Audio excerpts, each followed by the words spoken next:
In today's video, I'm going to teach you how to create a list in HubSpot CRM.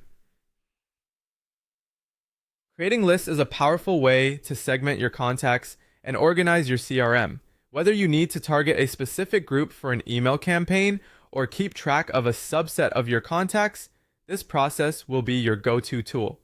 Let's dive right into the steps. First, navigate to the HubSpot user guide. This will serve as your starting point and provide valuable resources along the way. Once you're comfortable and ready to proceed, head over to your HubSpot dashboard.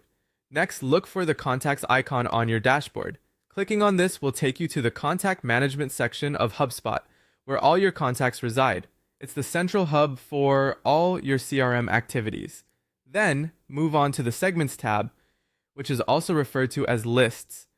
This section is specifically designed for helping you manage and create contact groups called lists. Once you're in the segments area, you'll want to find and click on the option that says Create Segment.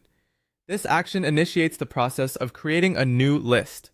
After you start creating a new segment, you will be prompted to select the type of segment you wish to create. After you've made your choice, go ahead and click Next to continue. Now, it's time to narrow down your list with specific criteria. Click on Add Filter, which allows you to define the characteristics that contacts must have to be included in this list. You have several options here, and for our purposes, you'll want to choose Contact Properties as your filter.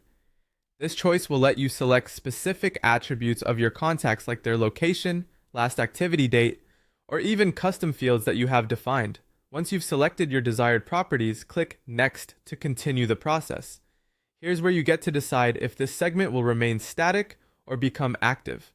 By clicking on Active, this segment becomes dynamic, automatically updating with contacts that meet the criteria you've selected. This feature is perfect for lists you want to keep up to date without manual intervention. After setting up your segment status, write a brief description for your segment so that you and your team can easily identify what this list is all about in the future. Once you have everything just the way you want it, click Save and Process Segment. This action will finalize your list, activate any necessary processes, and make the list ready for use in your marketing or sales efforts. That's it! You've successfully created a list in HubSpot CRM. Remember, lists are a powerful tool for organizing and targeting your contacts, so use them wisely to optimize your CRM strategy. Thank you for joining me today, and I hope you found this guide useful. Happy segmenting!